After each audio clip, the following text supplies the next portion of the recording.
میرا شوہر دوسری یعنی غیر عورتوں میں دلچسپی لیتا ہے شادی کے باوجود بھی، شادی ہو گئی ہے اس کے باوجود بھی دوسری عورتوں میں دلچسپی لیتا ہے، تو میں کیا کروں؟ کیا طلاق لے لوں؟ اس طرح انہوں نے پوچھا ہے۔ اس پر ایک واقعہ مجھے یاد آیا۔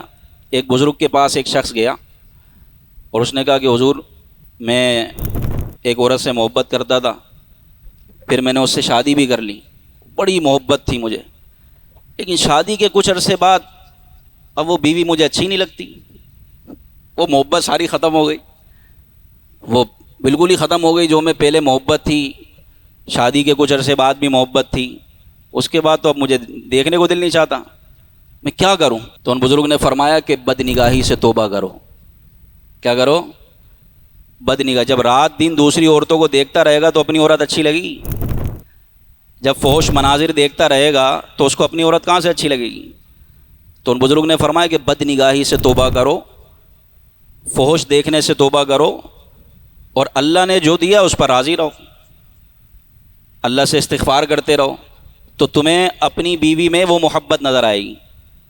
تو یہ ایک سبب ہے، اور بھی کئی اسباب ہو سکتے ہیں۔ ایک سبب یہ بھی ہے کہ شادی ہونے کے باوجود بھی وہ دوسری غیر عورتوں کے ساتھ لگا ہوا ہوتا ہے، بھائی باتیں ہو رہی ہیں معاذ اللہ، بچے ہیں چھوٹے چھوٹے پھر بھی اس کے باوجود لگا ہوا ہے۔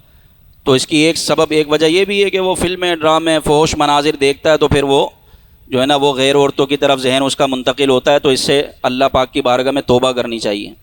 دوسری ایک وجہ یہ بھی ہے کہ خود عورت کا گھر میں بیہیویئر ایسا ہوتا ہے شوہر کے ساتھ، وہ بولتا ہے بھائی اس سے بات ہی نہیں کرو، بھائی بات کرو تو وہ بات کا جواب صحیح انداز میں نہیں دے، سخت لہجہ، بالکل چماٹ مار دینے والی گفتگو، اینٹ کا جواب پتھر سے دینے والے رویہ ہوتا ہے عورت کا۔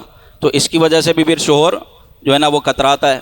وہی پرانی باتیں، گھسی پٹی باتیں عورتوں کی عادت ہوتی ہے، تو عورتوں کو بھی چاہیے کہ وہ نرم لہجہ، نرم گفتگو، محبت والی گفتگو کریں اور اپنے شوہر کو موقع دیں، تو اس کا دوسری طرف جانے کا ذہن ہی نہیں ہوگا، دوسری طرف اس کی نظر ہی نہیں اٹھے گی۔ پھر تیسری بات یہ کہ عورت جب دن بھر اپنا گھر میں کام کاج کر کے گندی سندی رہے گی، نہ اس کو صفائی کا ہوش ہے، نہ ستھرائی کا ہوش ہے، بدبوؤں کے بھپکے آ رہے ہیں، ماسی بنی ہوئی ہے وہ گھر کی کام کر کر کے۔ تو عورتوں کا یہ حکم ہے کہ اپنے شوہروں کے لیے بنے سجے سنوریں، جس طرح پارٹیوں میں جاتی ہیں نا میک اپ کرواتی ہیں، باہر دعوتیں ہو رہی ہیں تو جناب میک اپ ہو رہے ہیں، تو پارلر سے تیار ہو رہی ہے، او مرد کے لیے حکم ہے اپنے شوہر کے لیے سجیں۔ لیکن ہمارے یہاں جب دعوت ہوتی ہے، جب عورتیں تیار ہوتی ہیں، اور گھر میں کیا حال ہوتا ہے عورتوں کا یہ آپ سب جانتے ہیں، تو پھر عورت کی طرف کیسے مائل ہوگا بندہ؟ تو یہ کچھ باتیں عورت کو بھی جو ہے نا وہ لحاظ میں رکھنی چاہیے، اور کچھ مرد کو بھی لحاظ میں رکھنی چاہیے، تو انشاءاللہ زندگی اچھی چلے گی۔ بہرحال بد نگاہی سے تو سب کو ہی بچنا ہے، بد نگاہی سے بچیں، ورنہ یہ بد نگاہی جو ہے نا یہ رشتوں کو خراب کر دیتی ہے، اور دیگر ناجائز تعلقات رکھنا یہ تو حرام اور جہنم میں لے جانے والا کام ہے۔ تو یہ اس کا سوال کا جواب ہو گیا۔